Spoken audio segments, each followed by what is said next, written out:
Hey guys, it's me, Dax Moy from daxmoy.com, back with another Mad Rambling. Today I just really want to follow up on the self-esteem post that I created the other day. It's really surprised me. That self-esteem post has turned out to be an extremely popular one. I dare say it's gone kind of a bit viral almost overnight.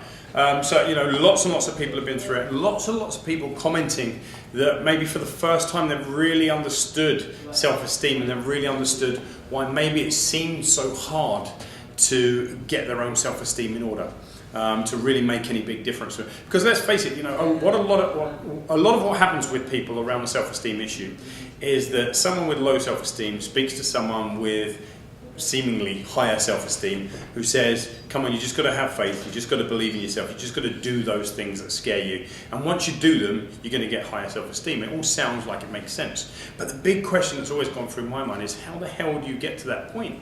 If you're already terrified, if you've already got such low self-esteem that you really don't believe that the thing you're going to do, the thing you're going to commit to is actually going to work, then, you know, how do you get into the position where you're likely to become a winner? How do you get into that position where you're likely to see success? And it's really, really difficult. So I think, you know, one of the things that really seemed to resonate with people was this idea that self-esteem is little more than keeping your promises to yourself.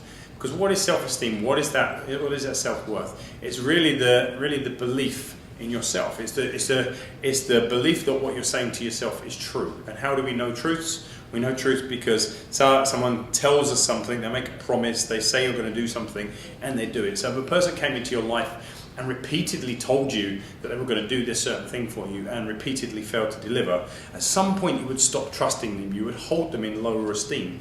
And these rules are exactly the same for yourself. If you don't trust yourself, if you don't believe that the stuff that comes out of your mouth is actually going to turn into something in reality, then the likelihood of your self-esteem being low is massive, okay? Because eventually you just stop believing in the words that come out of your own mouth. So that was generally the gist of the video the other day. As I said, it was pretty popular. But as a knock-on from that, and some of the discussions that I had with a few people, I came up with this idea of, I guess, your promise jar. Okay, the promise jar. The promise jar is a really, really simple concept. Okay, take a jar in your home, kind of any old jar. Okay, this is just a tennis ball kind of jar, I guess.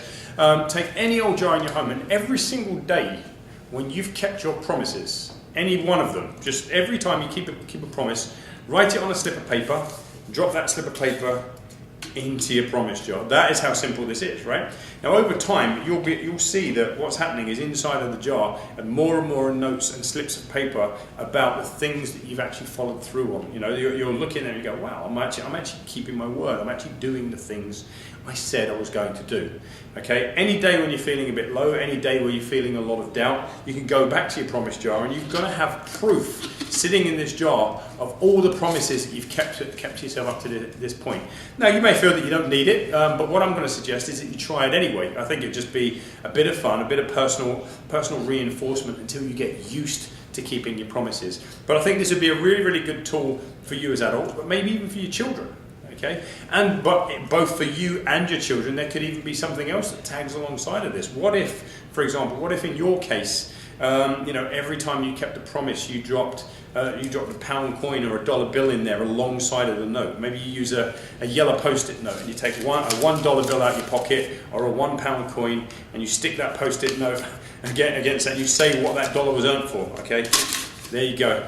I put $1 is in the jar because I kept one promise about brushing my teeth twice today, or whatever it is, right? Whatever the promise is going to be.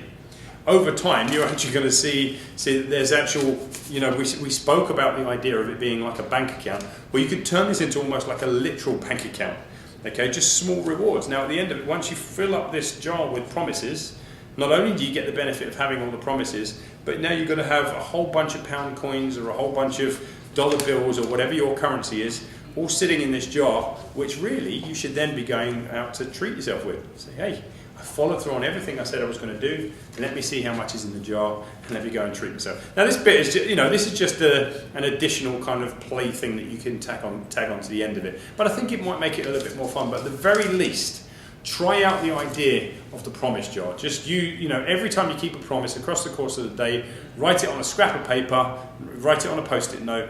When you get home in the evening, drop all your promises into the jar. Once or twice a week, look at all the promises you've kept. And I promise you, it won't take very long until you start to believe, you know what, I'm actually keeping quite a lot of my promises. Maybe for the first time in my life, I'm actually doing the things that I said I was going to do. So there you go, simple idea. I'd really love to hear your feedback on it. And more than that, I'd love to hear your feedback on it once you've been doing it for maybe a week or so. And just really tell me what this starts to feel like for you in your life. So this has been me, Dax Moy from daxmoy.com. Hope you found that useful, and I'll speak to you again very, very soon. You take care.